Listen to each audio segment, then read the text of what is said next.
Boa tarde. Retornando agora com uma nova palestra aqui no nosso primeiro Festival das Aves Costeiras do Litoral Paulista. Nós temos a honra de receber o professor Dr. Edson Barbieri. Ele é oceanógrafo, mestre em Geografia Física e doutor em Oceanografia pela USP, pela Universidade de São Paulo. Ele é professor universitário de várias universidades, articulista por mais de uma década da revista Cidade Nova de Ciências e Meio Ambiente. Ele tem mais de 130 artigos publicados e, atualmente, ele é pesquisador e professor no programa de pós-graduação do Instituto da Pesca e também do programa de pós-graduação da Unesp de São Vicente.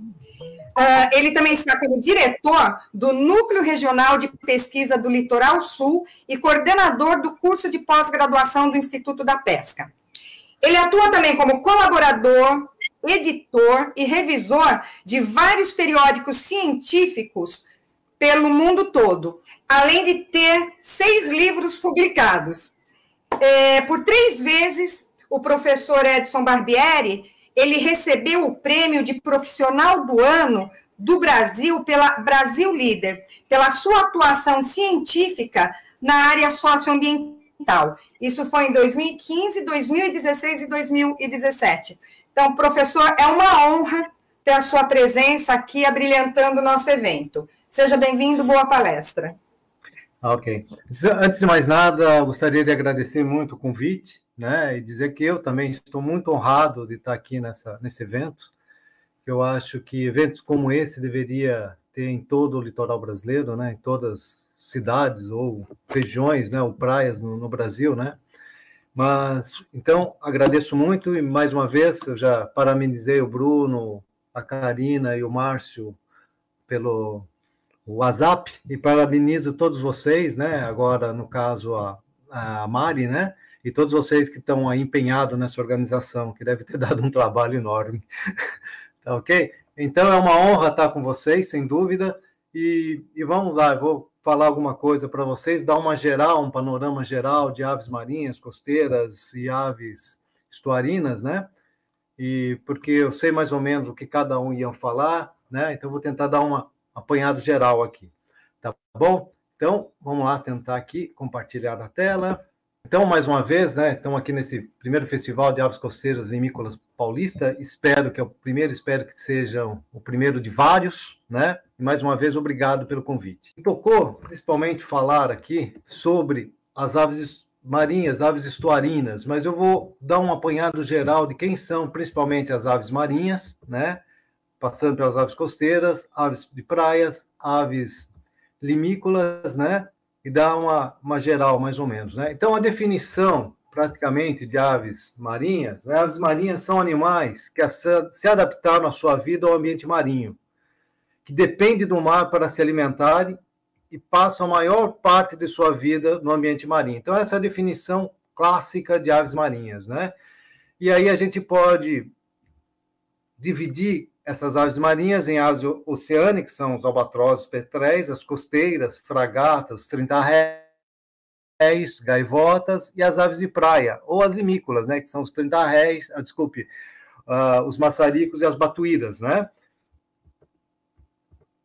Então, aves marinhas, a gente tem em torno de 8.500 espécies em todo o mundo. Mais ou menos isso já mudou, eu preciso atualizar isso, né, porque tem espécies novas, espécies que já não são mais espécies, que juntaram em outras, e assim vai, né? Mas a gente tem em torno de 274, né, espécies são marinhas, em torno de 3% do total de aves que a gente encontra no mundo, né? Então, as aves marinhas variam muito em relação ao estilo de vida, principalmente em relação ao comportamento e na fisiologia, né? Entretanto, muitas vezes exibe uma impressionante evolução convergente, todas elas, tanto as oceânicas, quanto as costeiras, né, e quanto às vezes até as limícolas.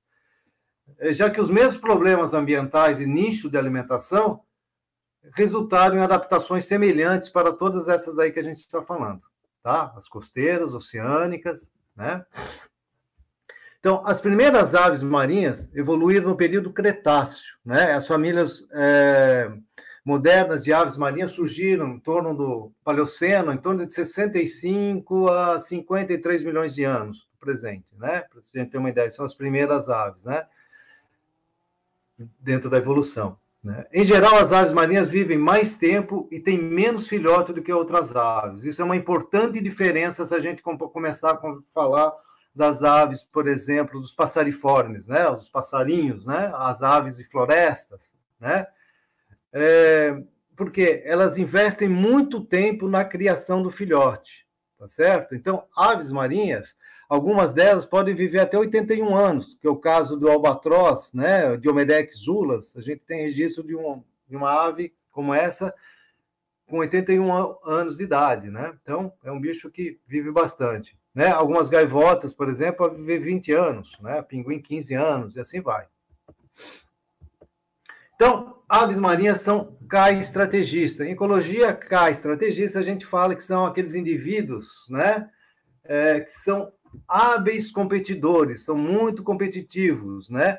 Os K-estrategistas, ele investe no que a gente chama de qualidade, né? Por isso eles têm poucos filhotes, eles têm um filhote, geralmente, ou 2 filhotes, né? Como humano. O humano é K-estrategista, investe na qualidade, né? Por quê? Porque dessa forma apresenta um tempo de vida muito mais longo, que é o caso que eu falei do albatroz, né, do Diomedex zulas, de 81 anos. Os pais demandam grande cuidado com a prole, de forma a garantir a sobrevivência e a longevidade, né? Isso, guarda essa informação que eu vou puxar ela mais para frente, quando eu vou colocar alguns slides aí de algumas aves, né? Então, aqui a gente tem alguns exemplos de cães estrategistas, elefantes, né, grandes felinos, seres humanos, né? E depois a gente tem os estrategistas, né? Que, por exemplo, muitas, as galinhas, por exemplo, né? Alguns anatídeos, que são os patos, né? Que são os estrategistas, né? Porque esses organismos, na realidade, eles investem em quantidade. Então, eles têm muita prole, muitos filhotes, para, de repente, chegar à fase adulta, né? Então, às vezes, por exemplo, alguns peixes, né? Colocam tanto ovo, para 1% chegar à fase adulta, né? Então, esses seriam os estrategistas, né? Então, as características importantes de umas aves marinhas. Aves marinhas, aqui, novamente, voltando a falar aves oceânicas, aves costeiras, e aqui, aves de praia, zoas limícolas, e também, no caso, que é o foco dessa palestra, aves que a gente vai encontrar no estuário também, né? Então, a maioria das espécies fazem ninhos em colônias, algumas milhares, às vezes até milhões de casais ali, né? Que pode variar muito, né, esses tamanhos, no caso de pinguins, né? Que a gente vai ver algumas fotos aí para frente, como milhões de pinguins fazendo ninho, né? Muitas espécies, por exemplo, são famosas por empreender longas migrações anuais, como o Diomedex zulas, né, que é o albatroz, né? O albatroz é interessante porque na reprodução, para formar a colônia, ele passa, depois que ele sai do ninho, em torno de 10 anos no oceano, aprendendo sobre a vida, se alimentando. Depois ele volta pela primeira vez na região, nas ilhas que fazem o ninho, para se reproduzir. Então ele passa praticamente 10 anos da vida dele sem colocar o pé em terra. Né, eles se alimentam tanto na superfície do oceano, né, essas aves marinhas, né, como é o caso da Larus, dominicanos, os 30 réis do Márcio, né, que o Márcio está estudando, né, se alimentam praticamente na superfície, e abaixo, né, da superfície nós temos os atobás, temos os pinguins, né, e a gente tem também as estercolares, são chamados das gaivotas rapineiras, né, que predam outras aves, né. Então, as aves marinhas podem ser altamente pelágicas, costeiras, ou, em alguns casos, passa parte do ano longe do mar, tá certo? Então, aqui alguns ninhos de colônia para vocês verem. Aqui a gente tem o albatroz de sobrancelha, né, o Thalassax, né, melanorhintus, né? Então, a gente tem aqui onde ele faz os ninhos, aí a gente tem milhares, né, de ninhos, né? O albatroz chocando o ovo. O albatroz, ele tem um único ovo, um único filhote. 70% dos filhotes, quando sai do ninho, geralmente morrem no primeiro ano de vida. Mesma coisa os pinguins. Então, aqui a gente tem uma colônia de pinguins, de milhões de pinguins, né? Aqui, né, nesse caso dessa colônia, era mais de 100 mil pinguins, 100 mil casais, né? Colocando, pondo os ovos, né? Pinguim-rei.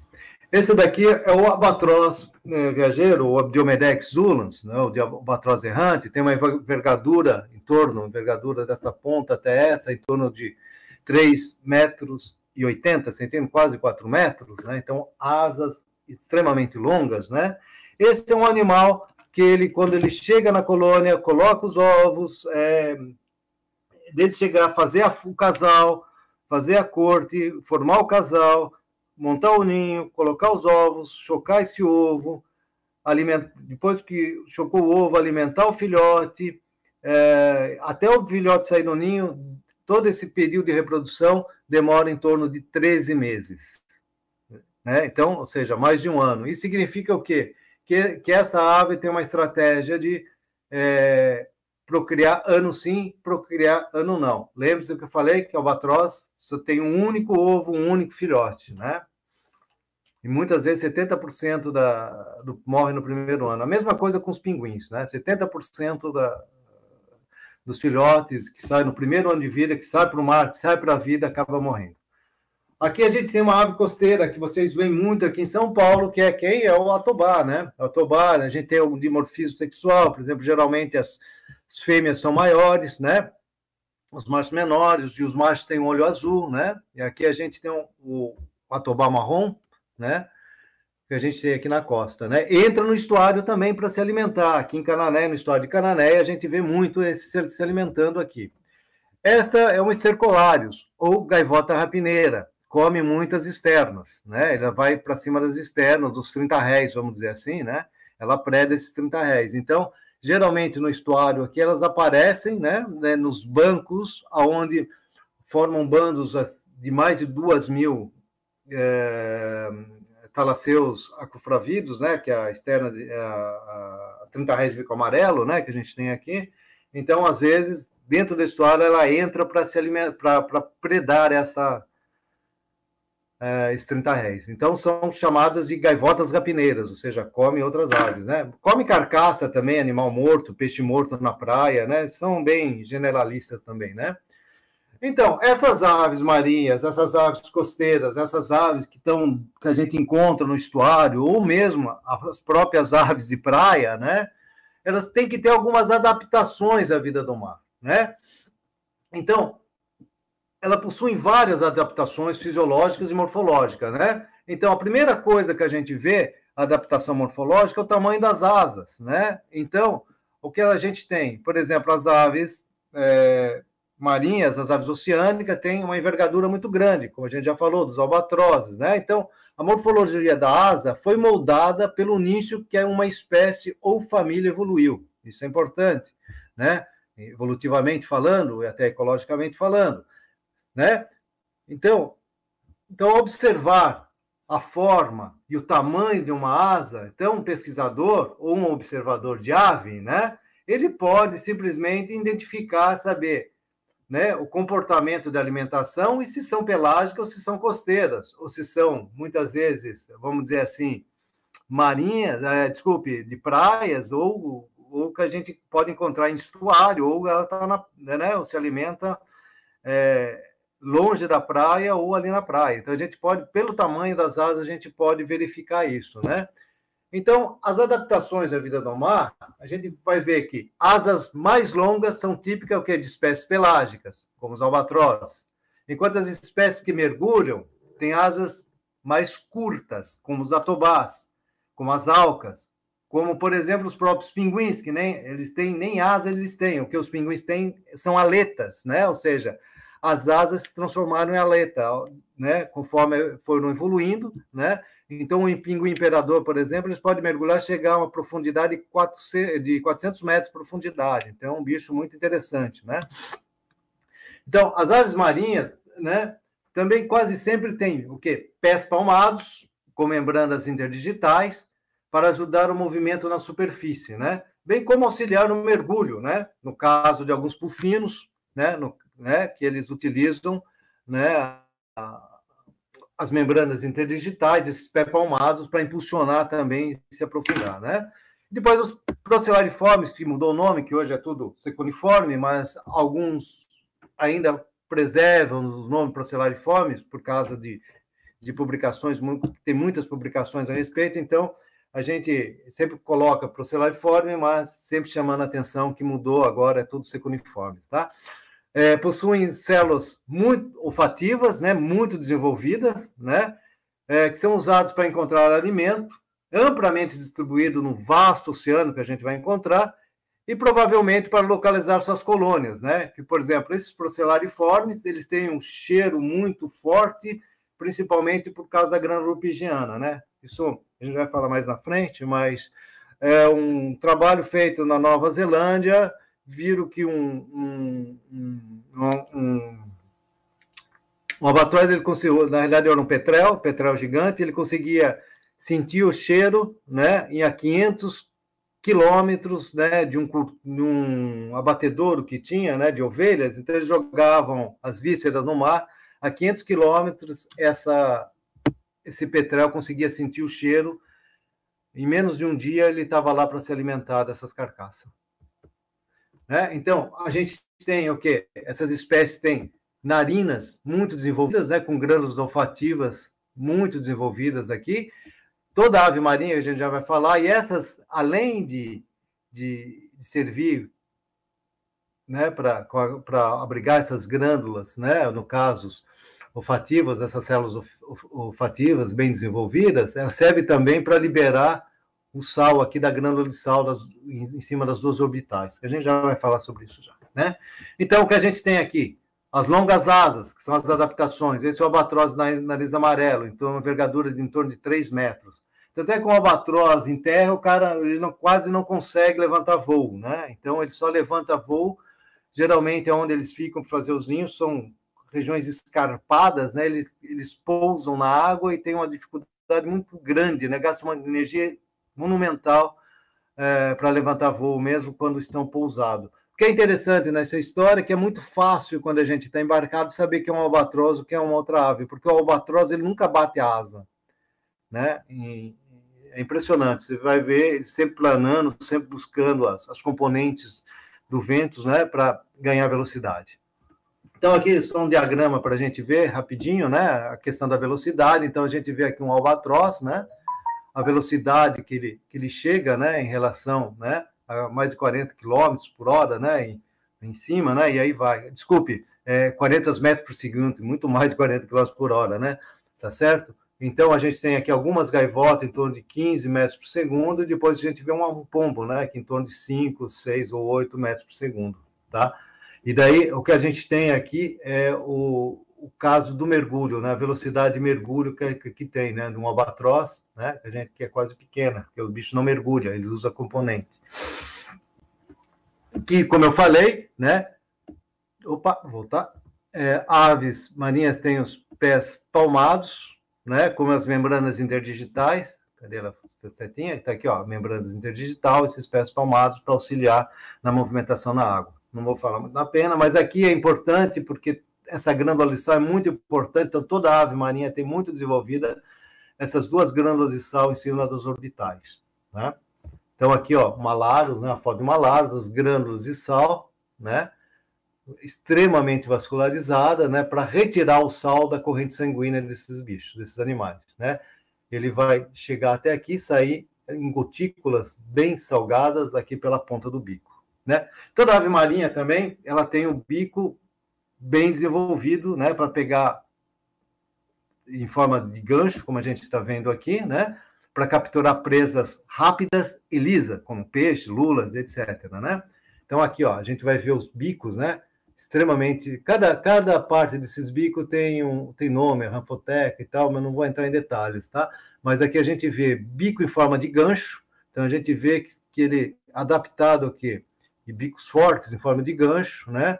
Adaptado principalmente para capturar presa, como eu falei, rápidas e lisas. Esse daqui já é de um petrel, você vê que é um tipo de um bico mais adaptado a furar, a rasgar, mesma coisa desses petréis aqui, né? Então, eles podem pegar peixe? Pode comer lula? Sim, óbvio, mas esses bichos também podem comer carcaça, né?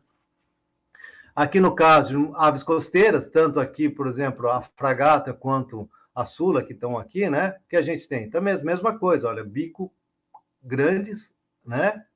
Em forma de gancho, né? E a fragata mais ainda, porque é creptoparasita, né? Que ela pode pegar peixe na superfície, pode se estiver dando sopa, mas geralmente ela vai em cima do atobá para roubar os alimentos do atobá que ele solta, né? Então, geralmente ele pega esse peixe no ar, né? Depois a gente, cadê a setinha? Está aqui, né? A gente tem aqui, por exemplo, os bicos dos cintarréis, que é diferente, né? Que pega na superfície, dos pinguins também, né? Aqui, dos papagaios no mar, isso aqui a gente não tem no Brasil, temos só lá para cima no Canadá, né? E a gente vai vendo aqui que cada tipo de bico que a gente vai ter nas aves, a gente pode aferir que tipo de alimentação ele tem. Principalmente nessa daqui, né? Essa daqui não dá para ver direito, que é a Pachyptila belchieri, que é conhecida como ave-baleia, né? Porque ela come plâncton, então ela tem cerdas nesse bico, né? Então a gente tem aqui alguns bicos, que eu não vou entrar muito em detalhe, aqui, ó, aves costeiras, né? Que a gente tem, né? As aves costeiras, aqui os cintarréis, né? Costeiras, aqui os pinguins, né? Aqui a atobás e os petrais e albatrozes, né? Bom, toda ave marinha, toda ave costeira, mesmo as aves limícolas, né? E as aves que a gente encontra, óbvio, nos estuários, tem uma granulopigiana, né? Ou urupígio, né? Que é um órgão localizado sobre o urupígio das aves, né? Então, é onde que está, que a gente vai encontrar? Na região da cauda, né? Ela secreta uma substância oleosa, né? Que é utilizada para impermeabilizar as penas, né? Um lubrificante que lubrifica também o bico para não deixar ele quebradiço, e auxilia também na termorregulação, né? Para evitar que essas penas, impermeabilizem essas penas, elas encharquem e a ave perca calor, né? E daí a gente vai ver que o espaçamento do óleo pelo corpo é feito pela própria ave, né? Que a faz com o bico, por isso vemos muitas aves passando o bico em si mesma, né? Nas penas, limpando as penas, né? Principalmente os patos, né, em lagoas, né, mas a gente vê os tentarréis, né, a gente vê várias aves fazendo a manutenção das penas, que é importantíssimo, né. Então, a gente vai ver que, com exceção dos biguás, os biguás, ela não produz, né, ela tem urupígio, mas praticamente não produz óleo, né. Todas as aves marinhas têm plumagem impermeável, biguá não, né. No entanto, em comparação com as aves terrestres, né, eles têm, no caso dos biguás, muito mais penas para proteger seus corpos, né? Essa plumagem densa tem a função do quê? De proteger a ave de se molharem e perder calor, né? Então, os biguás possuem uma camada de penas únicas, né, que retém uma camada menor de ar, em comparação com outras aves mergulho, é claro, mas absorvem água, né? Então, as penas molham. Isso lhes permite nadar sem lutar com a flutuabilidade que o ar de retenção nas penas causaria, mas ainda mantém o ar suficiente para evitar que a ave perca calor excessivo através do contato com a água, né? Tá certo? Então, o biguá, a gente vê ele praticamente uma das manutenção, assim, estuário, com as asas abertas, secando as penas, né? Então, isso também é importante quando a gente compara as aves, aos passarinhos, passariformes, né? A plumagem da maioria das aves marinhas é menos colorida do que as aves terrestres. As cores estão restritas, principalmente as variações de preto, branco ou cinza, né? Algumas espécies podem ter penas coloridas, coloridas, como o rabo de palha, alguns pinguim de penacho amarelo, né, que a gente tem, né, mas a maioria da cor nas aves marinhas aparece nas retrizes e nas penas, e na região das pernas, né, as penas coloridas.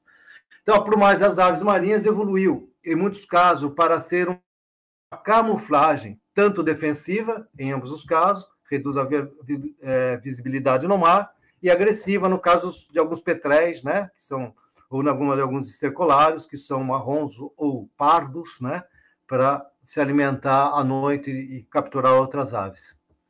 Né? Aqui alguma parte que a gente chama de topografia das aves, eu não vou entrar em detalhes, vou passar mais rápido, porque eu acho que não vai dar tempo, né, de falar retriz, remiges, né, que são importantes a gente reconhecer isso para a identificação de ave, né? E o que é interessante aqui é mostrar que essas aves elas fazem a migração, né? Transequatorial, latitudinal e circumpolar, né? Todas as aves que a gente está falando, tanto as oceânicas, as costeiras, né? As estuarinas, né? Assim, e vertical. Vertical não. Vertical tem mais a ver com as aves que são em montanhas, né? Tá? Que elas fazem os passarinhos, né? Que podem no inverno elas ficam mais embaixo, e quando chega o verão, elas sobem mais nas montanhas, né? São as chamadas verticações verticais, né? Então, uma transequatorial clássica, né? É esse 30 réis, né? Que é a externa paradiceia, que faz ninho lá na Groenlândia, lá na região ártico, né? Quando começa a chegar o outono lá, ela começa a migrar, desce, passa pela costa do Brasil, vai até a Antártida, fica aqui forrageando nessa região. Quando começa a chegar o outono aqui, ela começa a migrar novamente e vai lá para cima nas zonas de reprodução, né?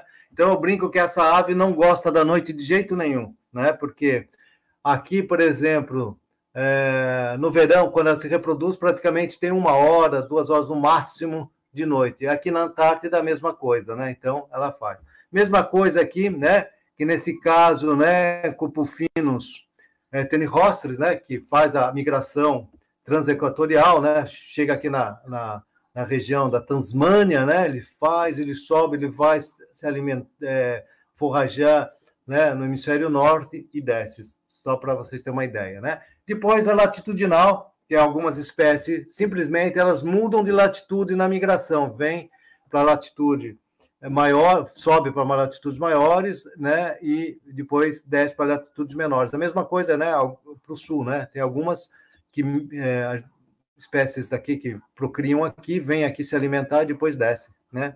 E o pessoal muitos já abordaram, né, essas espécies, né? Então, migração circumpolar, como é que se dá? Ela simplesmente dá a volta ao mundo aqui por baixo, pela Antártida, né? Circumpolar. Quem faz essa migração? Diomedex ulans, aquele albatroz errante que eu mostrei, né?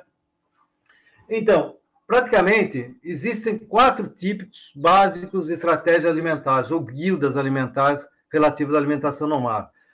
A alimentação na superfície, mergulho, perseguição, mergulho em voo picado e perseguição de vertebrados superiores. Dentro dessas guildas, vamos dizer assim, existem múltiplas variações, né? Na realidade, às vezes elas se misturam. A gente fala que sempre essas classificações são meio arbitrárias, mas é uma boa colocação para vocês terem uma ideia de como funciona a alimentação. Então, a gente tem aqui as fragatas, que são creptoparasitos, se alimentam aqui na superfície, né? As escurras, no caso aqui, as gaivotas rapineiras se alimentam de outras aves, o talhamar que rasga aqui, né? Os petrais que se alimentam aqui na superfície, né? Os albatrozes também, depois as mergulhadoras, como é o caso do atobá, pinguim, e as que vêm de grande altitude, 15 metros, e se lançam, né, para pegar os peixes de profundidades, como é o caso dos pelicanos, das sulas, né, do rabo de palha, né? Tá certo? A mesma coisa, não vou deter muito, que o tempo urge, né? Porque temos muita coisa ainda para falar. Então, alimentação à superfície, né? Muitas aves marinhas alimentam a superfície do oceano, né? Que a gente já viu, né? Já que a ação das correntes marinhas muitas vezes concentra o alimento, como crio, peixes, lulas, né? Outros. Aqui a gente tem quem são essas espécies? Oceanitas oceânicos, né? O petrel das tormentas, que se alimentam bem na superfície, né? Um petrel bem pequenininho, né? Que chama conhecido como a dorinha do mar, né? Então a gente vê que a alimentação superfície, né? Então a gente vai ter, né, em voo, né, praticado principalmente pelos pterodromas, as fragatas, os painhos, né? E alimentação na superfície utilizando movimento de natação, né? Fumaros, né? As gaivotas, né? Pterodroma também, e aí vai, né? Bom, o que é legal nessa história agora, que nessa classificação não existe uma única definição de quais grupos, famílias e espécies são aves marinhas. E a maioria das definições é de alguma forma arbitrária. Segundo as palavras, por exemplo, de 2 cientistas de aves marinhas, a única característica comum que todas as aves marinhas compartilham é que elas se alimentam de água salgada. Mas, como tudo parece ser verdade, com qualquer afirmação na biologia, né, algumas não são, tá certo? Então, a gente tem que tomar um certo cuidado com essas afirmações, né? Então, espiniciformes, procellariformes, né, que agora virou tudo cicomes, né, escaradiformes, né? são classificados como aves marinhas, né? Que a gente tem aqui as gaivotas, cua, 30 réis, alcas, né? Os falarropos também são, né? Classificados como aves marinhas, mas também são classificados como aves de praia, certo? Então, aqui, ó, a gente mostrar aqui algumas espécies, né? Então, aqui a gente tem essas aves aqui costeiras, né? Que são os 30 réis e as gaivotas aqui, né? 30 réis e gaivotas, né? Um bando heteroespecíficos, né? Se alimentam aqui na costa, mas a gente encontra bastante dentro do estuário, se alimentando, descanso, repousando. A mesma coisa com o talhamar, né? Se alimentando na costa, se alimentando dentro do estuário. Às vezes aparece aqui também as gaivotas rapineiras, comendo carcaça. Essa daqui, espécie, é costeira. Não temos aqui, né? Que é o papagaio do mar, né? Alcas, né? E o falarropos aqui, né? É considerado ave marinha, mas também muitos colocam elas como aves de praia, né? Então, os biguás mergulhões, que aninham em lagos, né? Mas no inverno se alimentam no mar, né? São geralmente classificados como aves aquáticas e não como aves marinhas. Embora haja um número de patos, né, do mar na família Anatidae, que são verdadeiramente marinhos, né? No inverno, por exemplo, passam a maior parte da vida na água salgada. Por convenções, eles são geralmente excluídos do agrupamento de aves marinhas, né? Muitas aves de praia, limícolas e garças, né, passam a maior parte da vida no ambiente marinho, né, que vive na beira do mar, costa, mas também não são tratadas como aves marinhas, tá? Então, aqui, ó, a gente tem os biguás, né? Aqui no caso dos mergulhões, aqui no caso de alguns anatídeis, né? E aqui o bom pinguim, sim, ave marinha, né? Não são considerados ave marinha como excelência, né? Embora a gente encontre eles lá, né? Então, as migrações, eu falei, migrações transequatorial, vertical, já falei. Aqui, os albatroz, né? O albatroz bico, que faz a migração latitudinal, né? Muda de latitude. O albatroz aqui de sobrancelha, os talassarques, né? O albatroz de bico amarelo, também faz migração latitudinal. Então, nessa época, eles estão descendo tudo lá para a região da Antártica, a região das Falklands, né? Para se reproduzirem, né? E passam parte do tempo de vida deles aqui no litoral brasileiro, inclusive no litoral paulista, mas principalmente ali na ressurgência de Cabo Frio, né? Então, eles passam todo o inverno ali, né? Assim, outono, inverno, e agora chega a primavera, setembro, eles começam a voar lá para a Antártida, para a região Antártida, né? Mesma coisa aqui o albatroz de bico amarelo, né?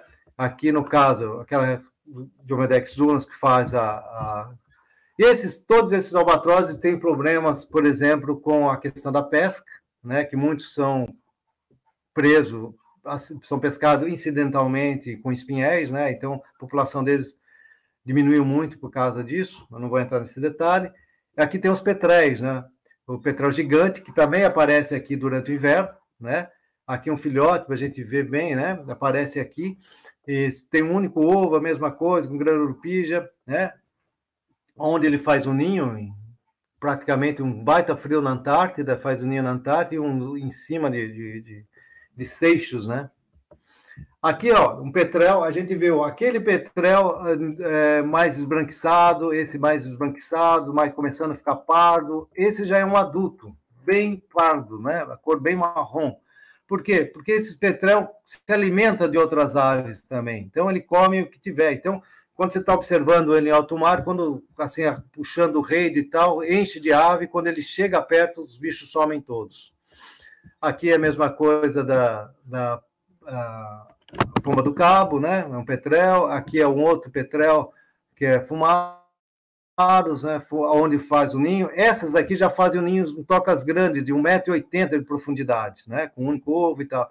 Essa ave é interessante, como eu falei no começo, é a Pachyptila belchieri, ela come plâncton, então ela tem cerdas nos bicos, né? O petrel da tormenta, né? Tem uma ampla distribuição. Essa é o Puffinus interessante, por quê? Puffinus leminieri, né? E a Pterodroma armigoniana. São os únicos petréis que fazem ninho no Brasil. Esse daqui faz, principalmente lá em Fernando de Noronha e em algumas ilhas lá do Espírito Santo, e esse faz na Ilha de Trindade. São bichos que também quase nada estudado, que precisa ser estudados, né? Certo?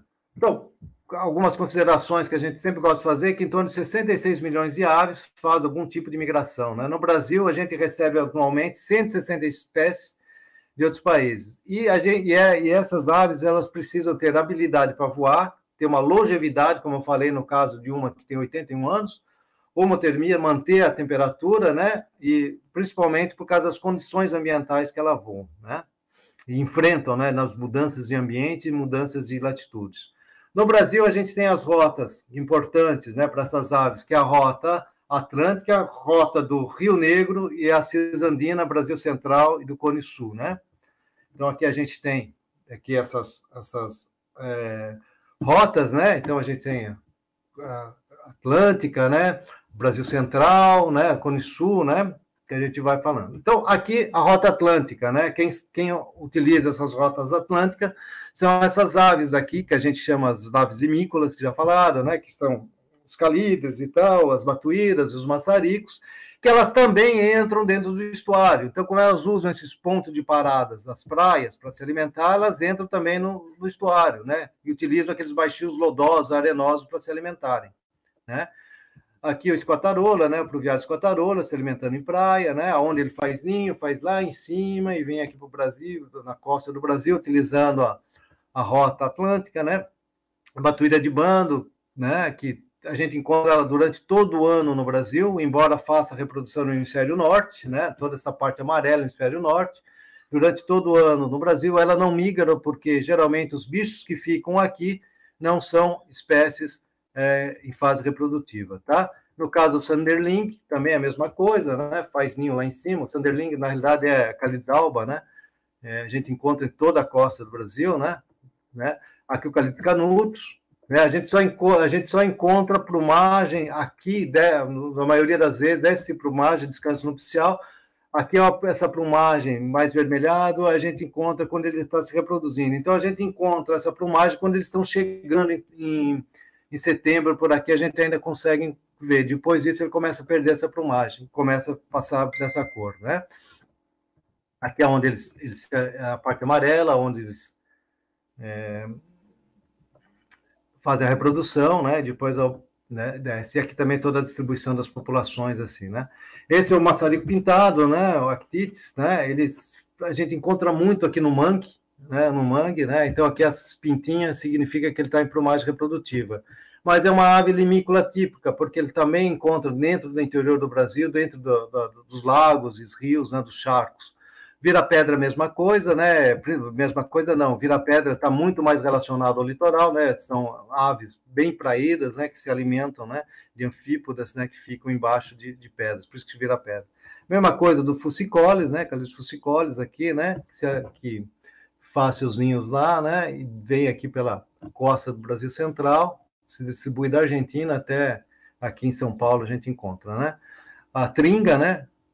A Flavípedes, né?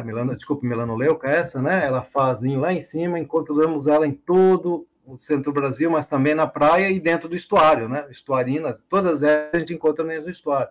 Essa principalmente, que é a tringa solitária, né? A gente encontra aqui dentro do estuário fácil, né? Faz ninho lá também, lá em cima, e nessa época aqui começa a chegar, a partir de setembro começa a chegar aqui. Onumênios, Phaeopus, né? A gente tinha muitas espécies aqui dentro do estuário que apareciam, quando a gente começou a trabalhar em 92 por aqui, né, e tal. Hoje em dia, a gente encontra uma ou duas só no máximo.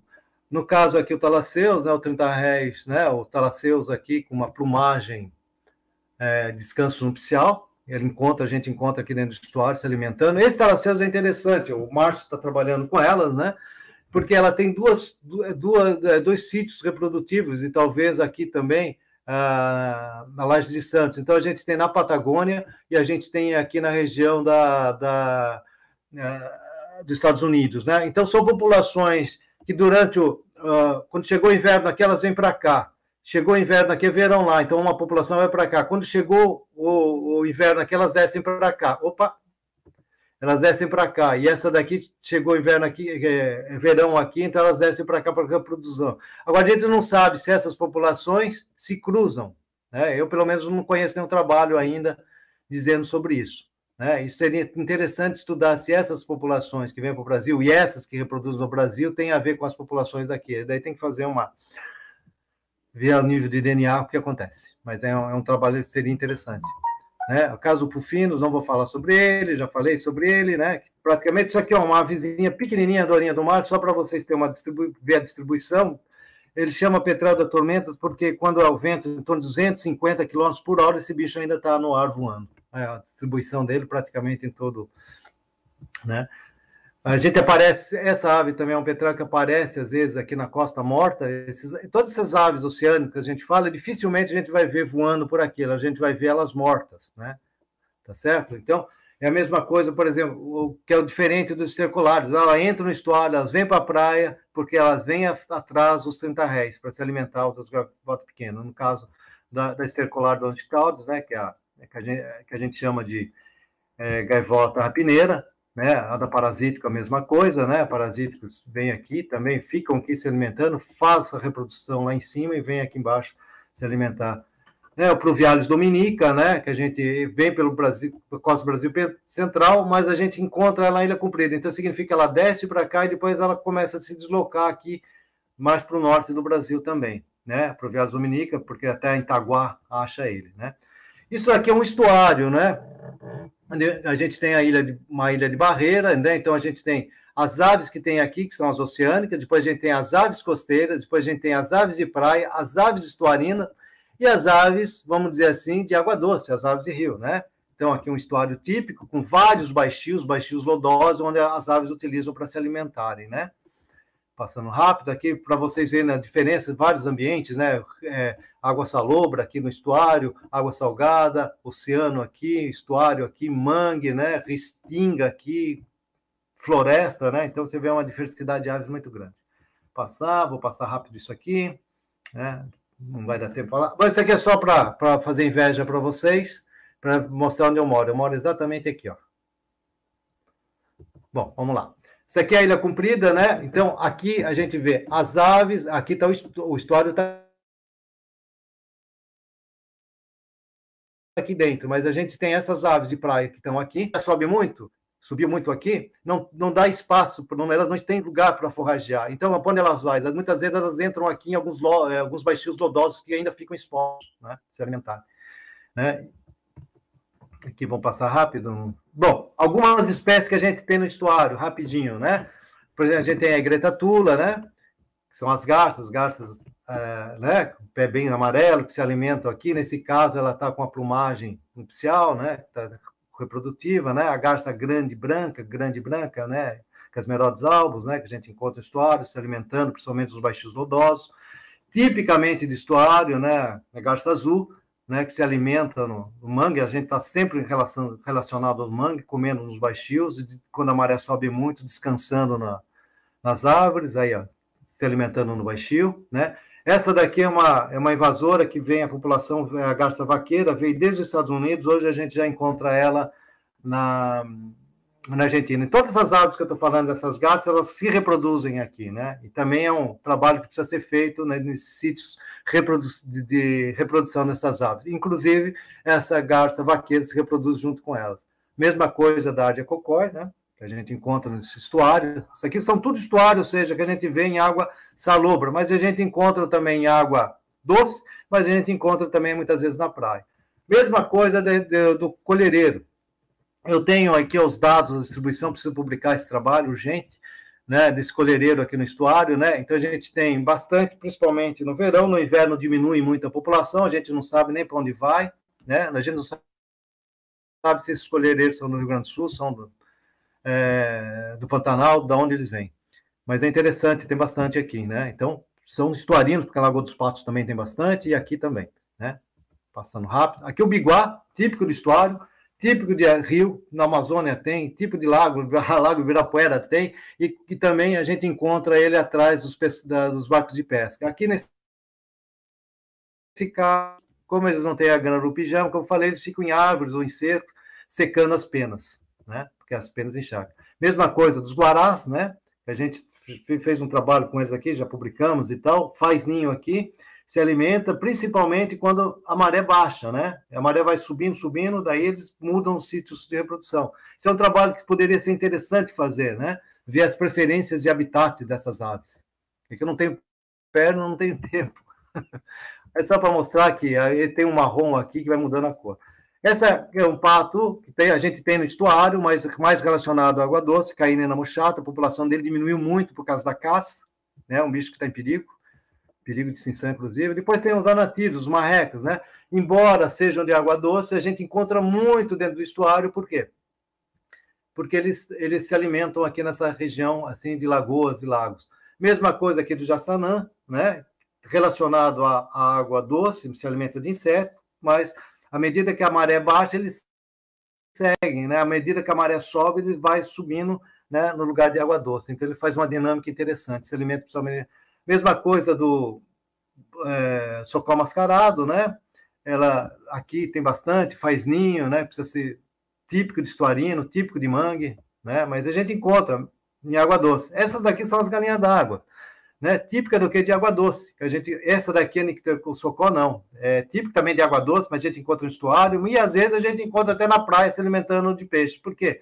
Nesse ambiente estuarino, as distâncias são muito curtas. Então, o bicho vai onde tem alimento, né? Ofertou alimento, ele vai. Né? Passar o socoboi também, relacionado à água doce dentro do estuário, né? A mesma coisa da galinula, né? Clorópsis, né? Relacionado à água doce, mas é estuarina, porque está nesse ambiente que ainda às vezes muda. E nesse caso aqui, a saracura no mangue, se alimenta no mangue, principalmente, né? Fragata, costeira, né? A gente está aqui, o macho com papo gular, né? Entra dentro do estuário para se alimentar. São costeiras e tal. E aqui também produz um único ovo, né? São creptoparasitas, roubam alimento de outras aves do atobá, mas também se alimentam, às vezes, de peixe que está na superfície, né? As fragatas. Tipicamente costeiras essas, né? Aqui, no caso, a gente tem o filhote e aqui a gente tem a fêmea, né? A fêmea tem esse peito branco, né? Os atobás também entram aqui dentro do estuário para se alimentar. Filhote, não vou falar muito nele. Os 30 réis, muitos deles ficam, olha aqui, isso aqui é um baixio, né, onde os talhamares estão, né, que, em descanso, né, que utilizam esse estuário para alimentação. Né? Mesmo talhamar aqui. Né? Vamos lá. As externas. Desculpe, aqui são os no caso aqui, o acufravídeos, né? No caso aqui, externa inundinácea, né? Os bandos que a gente encontra nesses baixios. Nesse caso aqui, a gente tem uma externa vitata, né? Então, aqui, ó, plumagem nupcial, porque ela faz ninho lá na Antártica e vem para cá durante o verão. Aqui, no caso, ó, um acufravídeos fazendo a dança nupcial, né? Que é muito comum nas aves.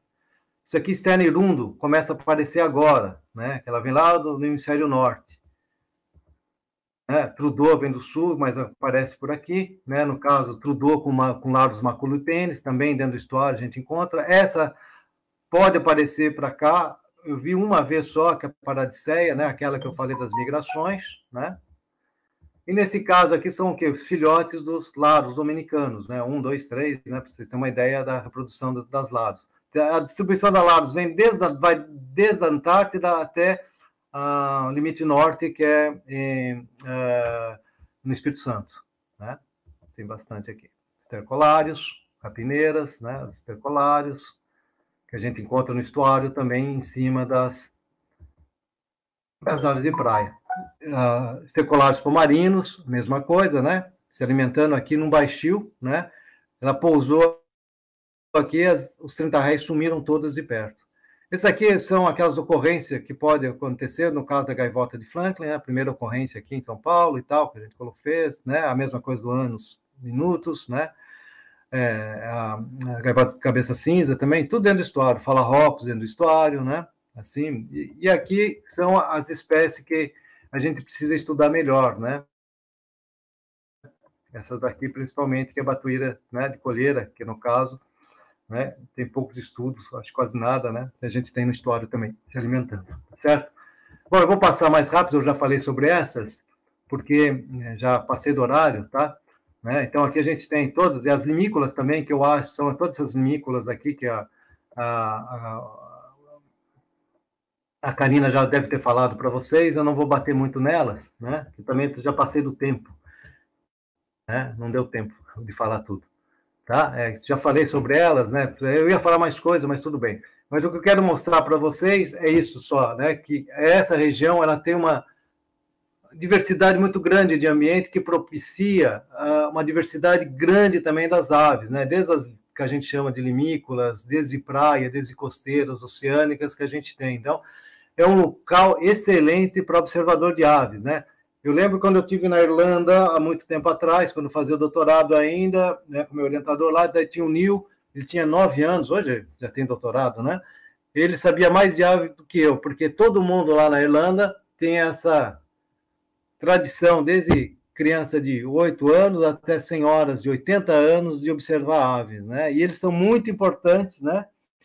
Para a gente, né? Para dar informação, né? São importantíssimos trabalhar com eles, ok? Desculpe eu por ter passado, era 40 minutos, tá ok? Desculpe mesmo. Obrigado, tá aí meu e-mail, se alguém precisar de algum contato, ok?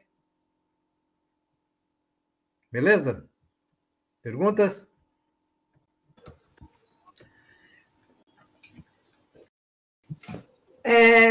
Deixa eu sair daqui. Fico sem palavras.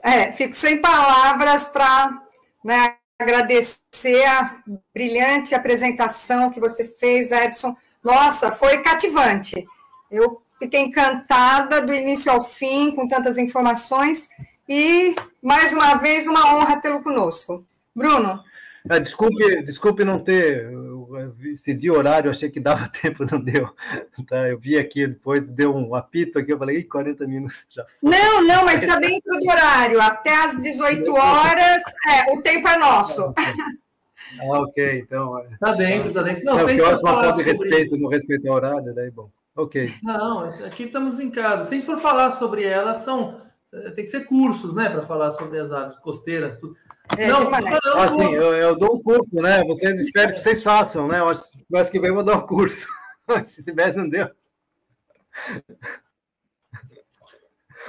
Você vai dar uma chamada para o teu curso, né?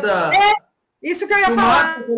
Assistimos, mas nós o curso da pós, sim. O curso da pós, né? Que eu sempre dou. Da pandemia não deu para dar, porque é um curso que a gente...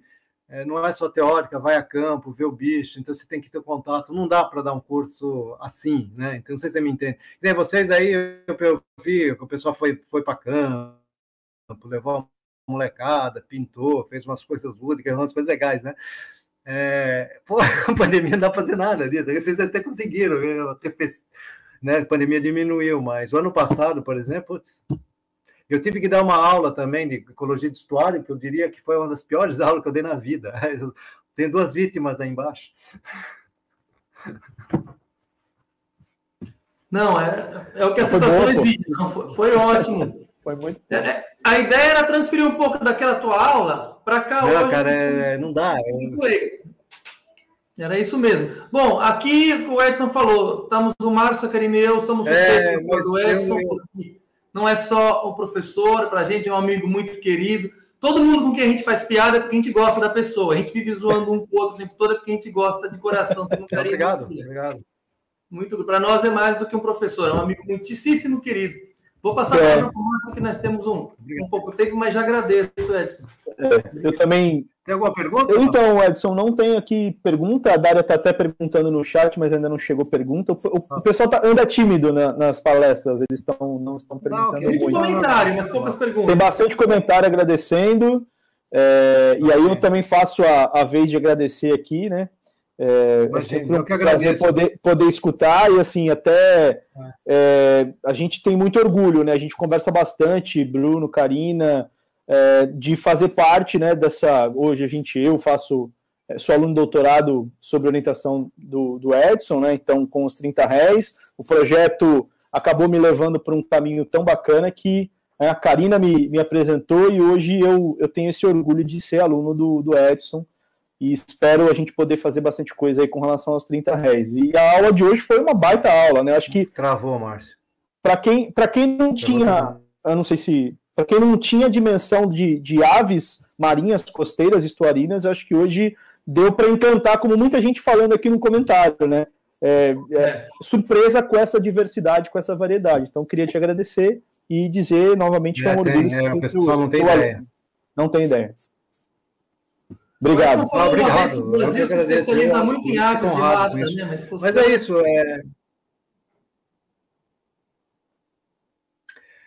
A gente tem muito trabalho de aves de mata, as costeiras, oceânicas, quase nada, porque é muito caro, né? Então, muitos dos trabalhos que a gente precisa, a gente não trabalha com recurso. Eu nunca consegui, por exemplo, um projeto com ave. Assim, eu sempre tinha outros projetos trabalhando com outros assuntos, daí eu desviava dinheiro para trabalhar com ave, gozada, desviar dinheiro. É coisa assim, você tinha área do projeto, você pegava a diária e comprava uma coisa para estudar ave, um binóculo, uma máquina fotográfica, comprava uma pesola, né? Umas coisas assim que você não tinha, né?